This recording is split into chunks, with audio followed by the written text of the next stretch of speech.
quiero presentarte el mini ciclo 1000 de Electrónica Hanser. Recordarás que cuando vimos el inyector de señales de MAMO, presenté ese esquema que estás viendo. Y ese esquema, recuerdo que cuando lo leí, hablaba de que se podía meter en un lápiz, de tal forma que con una pila de 1,5 tenía capacidad de poder producir una señal. Entonces recordé que yo tenía un lápiz con un pequeño pulsador en la parte superior y que no funcionaba. Bien, pues seguí leyendo precisamente ya con más interés este circuito que encontré, ya digo, cuando estaba buscando información del inyector de señales de MAMO. Entonces, dice este circuito que yo encontré que es un equipo que sirve para inyectar señales, que se alimenta con una pila de 1,5 voltios, que tiene capacidad de meterse en un lápiz y que además funciona un poco de la siguiente forma. Habla que hay una corriente de fuga dentro del transistor, esa corriente de fuga pasa por un primario de un transformador, se refleja en un secundario, hay un condensador que teóricamente no dejaría pasar la corriente, pero sí que es verdad que ahí hace una especie de circuito oscilante, o sea, deja pasar, no deja pasar, deja pasar, no deja pasar, con lo cual lo que tengo es un circuito oscilante LC, digamos, fijada su frecuencia de oscilación por los valores de la inductancia L y de la capacidad C. Entonces dije, ¿no será parecido el que yo tengo guardado y que no me funcionaba? Pues precisamente vamos a ver cómo es ese circuito que yo tenía guardado, que no me funcionaba y que es un miniciclo 1000 de Electrónica Hanser. Míralo, ahí lo puedes ver. ¿Ves lo que te he dicho? Esa especie de lápiz, que es esa cubierta metálica cromada, ese pulsador que lo tiene en la parte superior, lo que son las tripas y un pequeño manual de instrucciones de manejo.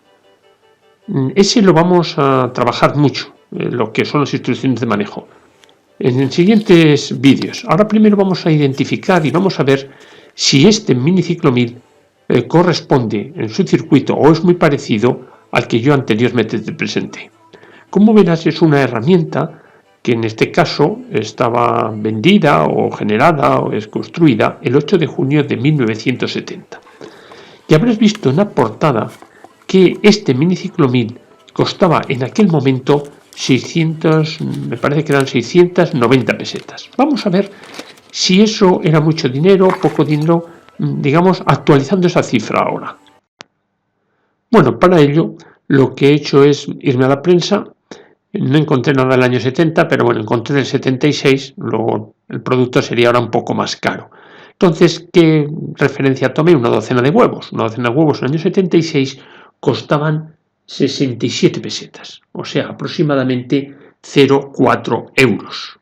Bien, eso es lo que costaba. ¿Cuánto cuesta actualmente en el 2018? Pues 1,4 euros más o menos. Estamos viendo que ha habido un incremento del precio de 3,5, ¿no? De lo que costaba en el año 76 a lo que cuestan ahora.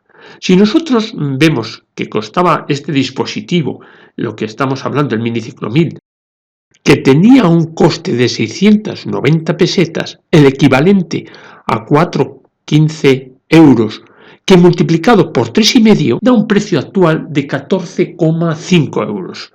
Bueno, no era un instrumento caro. Yo al principio creía que era un instrumento caro, me sonaba que eso era mucho dinero para aquella época.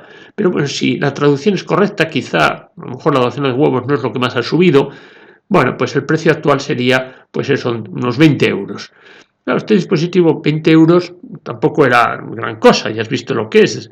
Y ahora sí que es cierto que podemos encontrar inyectores de señal, osciladores chinos, pues mucho más baratos que esto y con muchísimas más capacidades. Pero es verdad que la electrónica ha bajado mucho, la electrónica ha mejorado mucho y por lo tanto es normal. Pero viendo el valor absoluto, no comparando con productos que puede haber similares ahora, pues era asequible esta herramienta.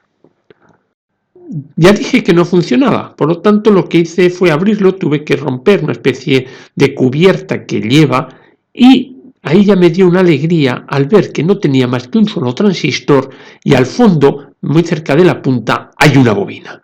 Luego digo, esto es muy similar al circuito que hemos encontrado. Le quité ya toda la cubierta y efectivamente vi ahí una bobina, que es cierto que tenía varios terminales, un transistor y un condensador. No tiene más. O sea, aquí no hay dos condensadores, no hay más que un condensador que va, digamos, en serie con la punta, que es el que puedes ver ahí, uno de tipo lenteja.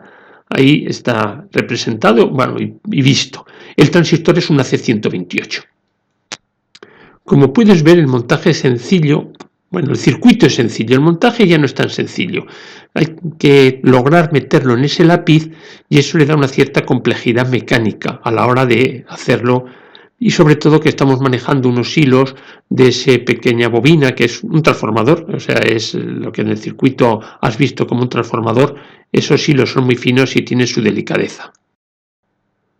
Como te comenté, no funcionaba, pero es que vi que uno de los hilos de ese transformador estaba en abierto, digamos, se había roto. Ahí con la punta del destornillador te lo quiero mostrar. Entonces encontré el otro extremo y con mucho cuidado, cuesta bastante soldar, pero bueno, limpiándolo logré soldar ambos extremos. Ahí se puede ver precisamente esos dos extremos que una vez bien limpios, quitándoles el barniz y con cuidado logré soldar. Pero ya digo, es una labor delicada, pero vamos, se hace. Y ahí puedes ver el resto de los extremos de la bobina. Bien, y ese es el esquema. Como verás, me he basado, por supuesto, en el esquema que yo encontré en internet, que antes lo hemos visto, y simplemente lo que he hecho es anular ese condensador que anteriormente, el C1, que iba a la base, yo lo he puesto directo. Ahí, para que fuese exacto a lo que es el miniciclomil, me faltaría un interruptor que salía del negativo, digamos que el interruptor para él es el negativo. El negativo habría que poner en serie un interruptor. Ves que el transformador tiene una alta impedancia que tiene 41,3 milihenrios, eso lo medí con mi aparato, y lo que puede ser la baja impedancia de ese transformador es de 5,3 milihenrios. Bueno, he dicho 5,3 milihenrios, pero es 5,9 milihenrios y 66 ohmios de resistencia. Eso es lo que tiene, digamos, lo que es la baja impedancia del transformador. Para poder probar primero de una forma externa, sin meterlo por supuesto en el lápiz, le he prolongado los conductores de positivo y negativo. Y también la señal que va a la punta. La señal que va a la punta va directa desde el condensador, pero cuando está bien montado. Cuando está bien montado, digamos que el condensador casi encaja, o sea, toca a lo que es la punta. En este caso le he puesto un conductor para llevarlo a la punta. Lo alimento con una fuente externa, como puedes ver, y ya lo está funcionando. Escúchalo.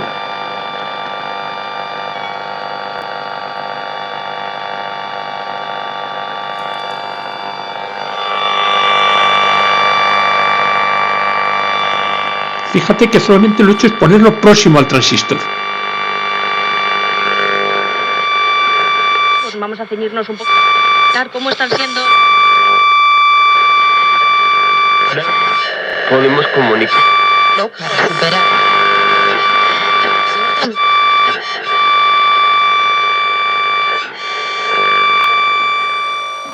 Recordarás que cuando hicimos el clónico del 680R del polímetro, yo le puse un pequeño amplificador de baja frecuencia. Pues ahora lo que he hecho es meterle la punta a ese amplificador.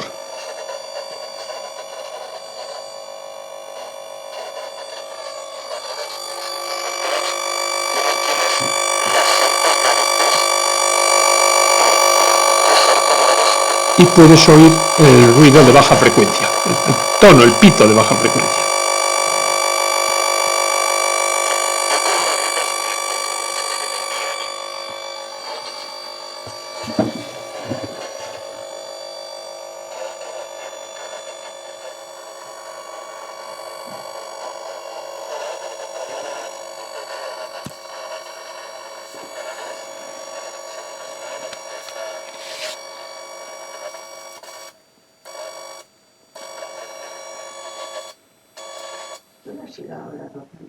Mira, un detalle constructivo de lo que constituye donde va el negativo.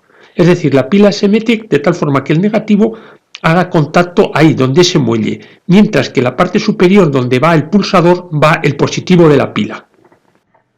Yo no recuerdo dónde iban esos dos cables dentro del circuito, pero yo sé seguro dónde va el negativo.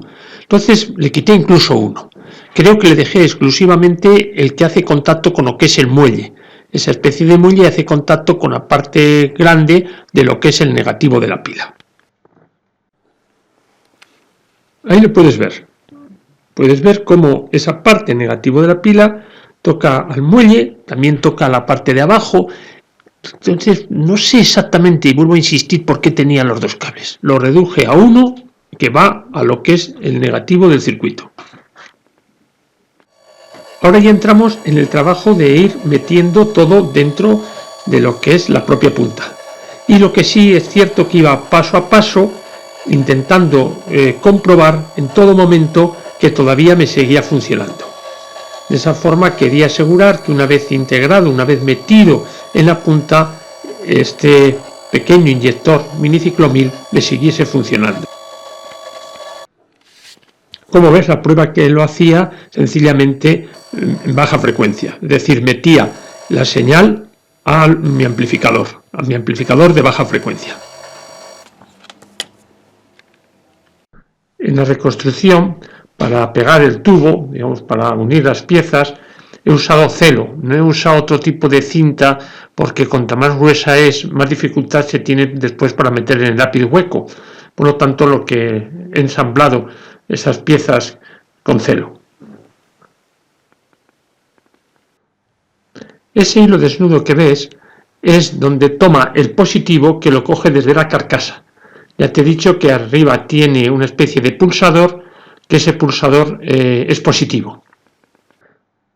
Este es el manual del miniciclomil. Es un manual que yo voy a hacer un vídeo luego entero, precisamente comentando lo que el manual dice.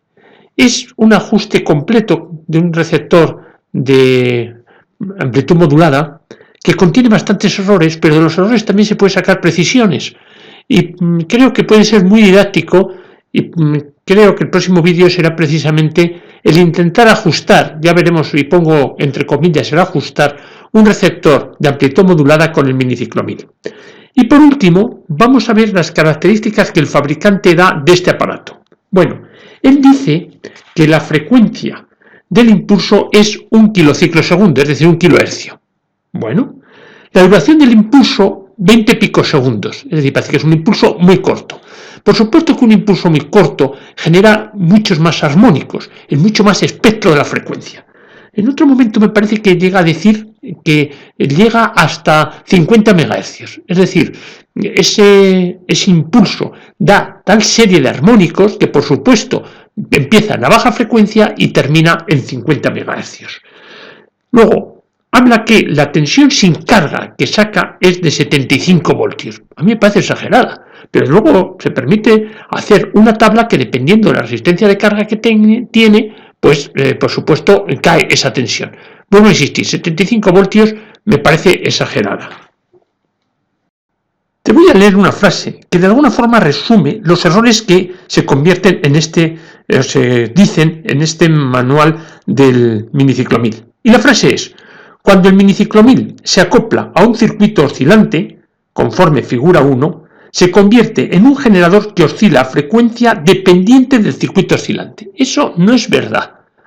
El generador, el miniciclomil, envía una señal con muchos armónicos, pero no quiere decirse que por ponerlo en un circuito oscilante que tiene una frecuencia de resonancia, ese circuito con esa frecuencia de resonancia vaya a cambiar las características propias del miniciclomil. No, el miniciclomil manda 1000 armónicos y efectivamente algunos de esos armónicos por supuesto resonarán con la frecuencia de resonancia que tiene el circuito resonante, pero no quiere decir que el circuito resonante cambie la frecuencia de lo que es el miniciclomil.